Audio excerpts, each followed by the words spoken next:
আন্তর্জাতিক টি-20-তে বাংলাদেশের হয়ে সর্বোচ্চ উইকেট শিকারের রেকর্ড এখন সাকিব আল হাসানের দখলে। তবে সেই রেকর্ড ছুঁয়ে ফেলতে আর মাত্র 1 উইকেট দূরে আছেন বাঁহাতি পেসার মুস্তাফিজুর রহমান। সাকিবকে টপকে এই ফরম্যাটে বাংলাদেশের সর্বোচ্চ উইকেট শিকারী হওয়ার দ্বার প্রান্তে দাঁড়িয়ে আছেন ফিজ। জাতীয় দলের তারকা এই পেসার ইতিমধ্যে 117 ম্যাচ খেলে শিকার করেছেন 149 উইকেট। সমান সংখ্যক উইকেট পেতে সাকিবকে খেলতে হয়েছিল 129 ম্যাচ। টি-20-তে ভারতের বিপক্ষে 13 ম্যাচে মুস্তাফিজ শিকার করেছেন 8 উইকেট। তাই ভারতের বিপক্ষে আজকের ম্যাচে উইকেট সংখ্যা বাড়িয়ে নেওয়ার লক্ষ্য থাকবে তার সামনে। বুধবার এশিয়া কাপের সুপার 4-এ নিজেদের দ্বিতীয় ম্যাচে ভারতের মুখোমুখি হবে বাংলাদেশ।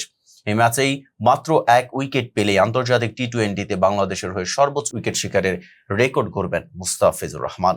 2015 সালে মিরপুরে পাকিস্তানের বিপক্ষে ম্যাচ দিয়ে আন্তর্জাতিক টি-20-তে অভিষেক হয় মুস্তাফিজের।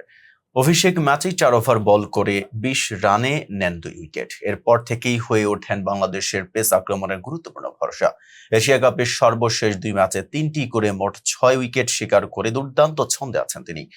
সাকিবকে সরিয়ে দেশের হয়ে শীর্ষে উঠতে পারলেই মুস্তাফিজ ঢুকে পড়বেন এক অভিজাত ক্লাবে।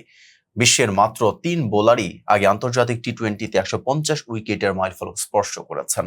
তারা হলেন আফগানিস্তানের রশিদ খান, নিউজিল্যান্ডের টিম সাউদি এবং ইশ সৌদি। মুস্তাফিজ হবেন এই কীর্তি গড়া বিশ্বের চতুর্থ বোলার।